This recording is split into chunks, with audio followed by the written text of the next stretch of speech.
Halo sahabat inovasi, jumpa bersama saya Irni Novita dari Badan Litbang Provinsi Sumatera Selatan dalam acara One Day One Innovation. Satu hari, satu inovasi, tiada hari tanpa inovasi. Sahabat inovasi, saat ini inovasi menjadi sebuah keharusan. Dunia terus berubah, maka kita harus adaptif dan inovatif. Untuk menginspirasi, kami hadir dengan para inovator hebat dengan inovasi-inovasinya dalam acara One Day One Innovation. Sahabat inovasi, sejatinya kain khas Palembang seperti songket, blongsong, ataupun jupri itu digunakan pada saat-saat istimewa seperti perkawinan atau acara-acara besar keagamaan ataupun adat lainnya. Tetapi dengan berkembangnya masa dan berlalunya waktu, kain-kain tersebut bisa dimodifikasi ataupun ditampilkan dalam kegiatan sehari-hari, tergantung bagaimana cara kita memodifikasinya. Untuk itu telah hadir di studio podcast kami Ibu Hoiria Esos dengan inovasinya pengolahan kain tradisional. Ibu Hoiria ini atau Mbak Hoiria ini merupakan UKM inovatif yaitu Kaldin Craft. Langsung saja kita sapa Mbak Hoiria. Selamat datang Mbak Hoiria di acara kami One Day Innovation. Terima kasih Mbak Irni. Oke, bagaimana kabarnya hari ini? Alhamdulillah sehat. Sehat ya. Nah, bagaimana dengan kondisi pandemi ya? Artinya dalam penjualan ini masih tetap atau berhenti dulu dengan adanya pandemi ini? Untuk awal pandemi 2020 memang kita mengalami penurunan yang cukup signifikan, Mbak.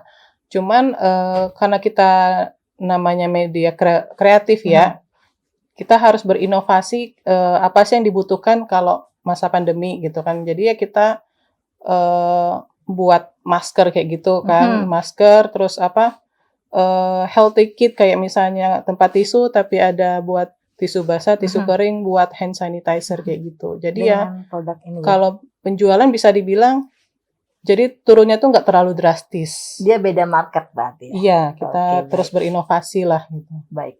Kenapa sih tertarik dengan produk-produk yang menggunakan kain-kain khas atau kain tradisional Palembang?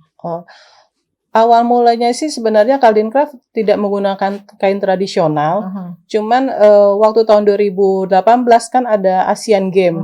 Nah di situ kita mikir kesempatan bagaimana sih kita kain-kain khas Palembang ini bisa mendunia, terus bisa juga dipakai oleh segala kalangan. Jadi kita berinovasi, kita coba bikin tas, kita coba bikin tempat tisu yang biasanya bisa jadi oleh-oleh dibawa orang kemana-mana, tapi ada ciri khas Palembangnya. Iya, makanya kita padu padan dengan produk-produk lain, misalnya kayak kulit sintetis, sehingga bisa menciptakan produk yang baik kalangan muda atau kalangan tua pun bisa menggunakannya. Seperti itu, Mbak. Nah, dalam hal pembuatan atau pelaksanaan gitu ya, berapa lama sih pengamatan ataupun uji coba ataupun pembuatan satu misalnya tas ini ya dari kain kemudian dikombinasikan dengan kulit sintetis ini? Kalau uji coba sih kadang sehari bisa.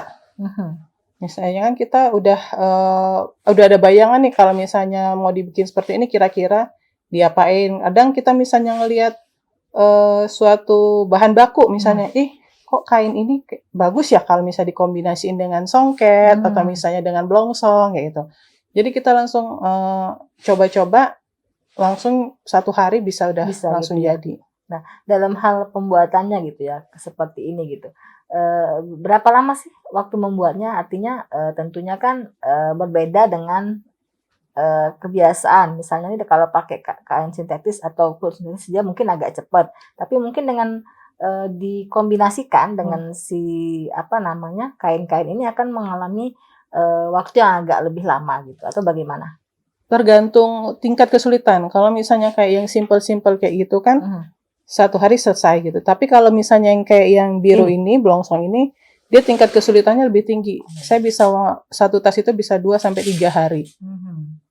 Tergantung berarti dengan polanya dan juga tergantung dengan peruntukannya gitu ya, untuk apakah si kain ini gitu ya. Nah, dalam hal pembuatan pola, apakah Mbak Hoiria ini membuatnya sendiri atau punya seseorang yang untuk mendesainnya gitu? Oh enggak, kalau untuk pola desain itu mengatur kombinasinya saya sendiri. Tinggal pengerjaannya kadang kalau misalnya jumlahnya sedikit, saya langsung pegang sendiri. Tapi kalau dalam jumlah banyak, biasanya saya menyerahkan ke karyawan. Selama ini proses penjualannya bagaimana? Apakah secara membuka gerai ataukah online melalui medsos? Sejauh ini masih online. Kadang juga kita ikut di bazar-bazar. Cuman sebagian besar penjualan kita itu kita kerjasama sama dinas, instansi seperti dinas pariwisata. Itu kan pesanan dari Kemenparekraf yang itu sebenarnya. Dari Kemenparekraf Jakarta. Pesanan dari Kemenparekraf ya, sampai inovasi.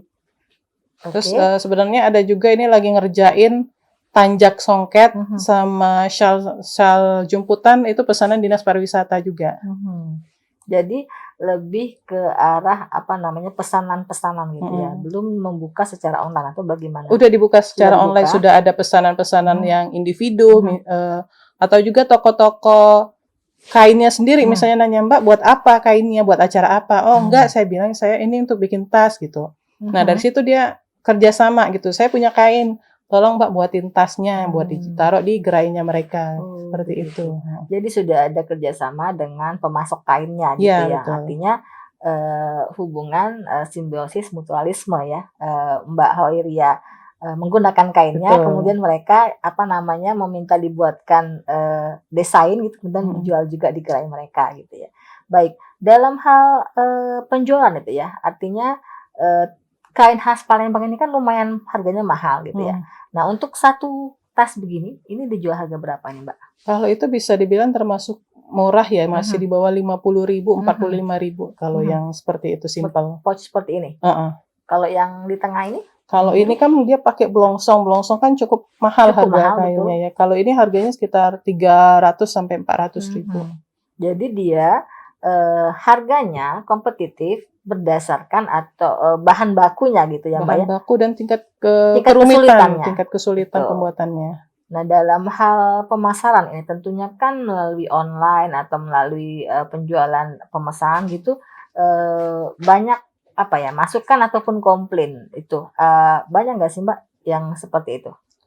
Kalau komplain alhamdulillah tidak terlalu banyak ya, paling misalnya mereka tuh pengen banyak space gitu, Mbak, aku pengen kayak gini tapi tambahin kantong dong di sini, tambahin ini, oke, tapi namanya itu kan berarti menambah lagi bahan baku gitu kan, nambah lagi waktu gitu, nambah lagi harga jual. Boleh saya bilang, tapi harganya nambah ya, seperti itu. Jadi banyak permintaan dari konsumen ya.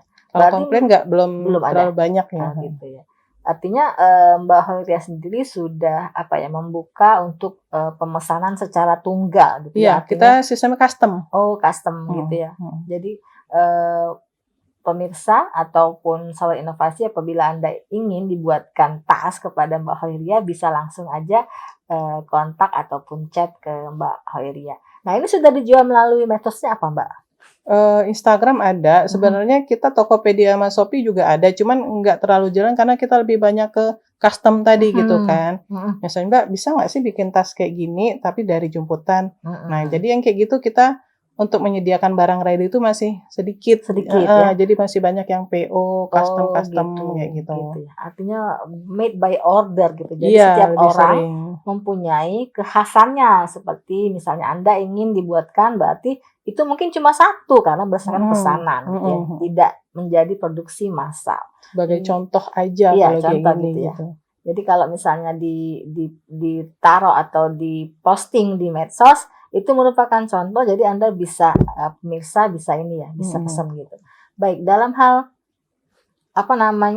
kerumitan ini Mbak, berapa lama sih tas-tas yang tergolong rumit itu dikerjakan, dan apakah banyak menggunakan tenaga kerja? Kita kalau misalnya terlalu rumit itu kita nggak bisa pakai terlalu banyak tenaga kerja ya. Kadang beda tangan itu beda hasil biasanya gitu. Jadi kalau yang rumit itu kan biasanya pemesanannya nggak terlalu banyak. Paling maksimal 10 lah gitu. Itu yang saya sendiri yang pegang. Karena kalau kayak gini kan ada detail-detail yang kalau beda tangan nanti nggak presisi atau gitu. Lain hasilnya gitu ya. Iya, betul. Nah, kalau dengan pesanan ini, Mbak sendiri yang mengerjakannya, artinya membutuhkan waktu yang lama. Apakah tidak ada komplain mungkin dari Itu customer-nya? sudah deal dari awal. Oh gitu ya. Misalnya butuhnya berapa banyak gitu Mhm. kan, bentuknya seperti apa. Ini saya bisa kerjainnya sekian hari misalnya gitu kan. Kalau Begitu. oke, kita terima, kalau nggak oke Oh, ya kita nggak bisa maksain iya juga betul gitu betul. kan. Karena kan Daripada kita ya cepet-cepet tapi ternyata hasilnya hasilnya tidak bagus. tidak bagus, tidak puas kan. Ya betul. Ini semuanya produknya tas atau dan tempat tisu atau ada yang lainnya? Sebenarnya kita semua apapun yang dari kain. Mhm. Jadi kadang ada, kayak misalnya dinas pariwisata, Mbak bisa nggak sih bikin kayak gini? Oke kita coba dulu Bu, saya bilang itu. Kalau bisa, oke kita pesan seperti itu. Kayak shawl gitu kan, Mbak bisa Iya. bikin shawl nggak? Mbak bisa bikin tanjak nggak? Gitu Oh kan. gitu ya. Sebenarnya semua yang dari kain itu Bisa kita bisa diusahakan gitu kerjakan. ya. Yang penting apa namanya sudah ada polanya gitu ya atau sudah ada Contohnya paling nggak, Jadi kita atau foto bisa aja nih gitu kan. Ini fotonya nih kayak gini gitu kan. Oke kita coba reka-reka sendiri gitu kan. Ini Bu kira-kira hasilnya seperti ini gitu begitu. kan. Nah, kendala-kendala yang dialami selama ini dan bagaimana cara mengatasinya? Terus terang kalau kendala ya utama biasanya UMKM ya modal ya. Karena kalau untuk sama bahan baku juga sih, karena sebagian besar bahan baku kita itu masih dari luar Palembang.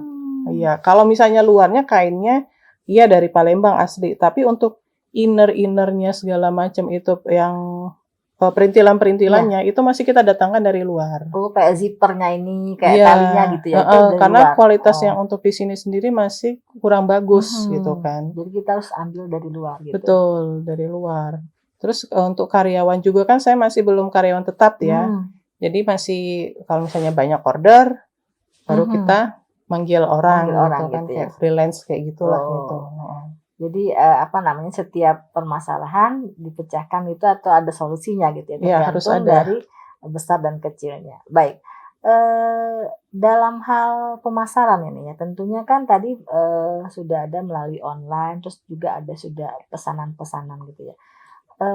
Ada nggak sih kerjasama gitu ya, misalnya dimasukkan di apa namanya di toko mana ataupun kerjasama dengan pihak tertentu yang lebih besar sehingga bisa menyiapkan ready stock gitu. Belum sih kalau untuk yang ready stock. Mudah-mudahan sih tahun ini bisa terlaksana gitu kan. Sebenarnya kita udah ada rencana bikin galeri sendiri, workshop itu di daerah Perum gitu kan, di rumah saya gitu. Cuman masih terkendala modal tadi gitu kan, jadi agak terhambat gitu kan. Tapi udah banyak yang nanya, Mbak galerinya di mana gitu kan, pasti nanya gitu kan.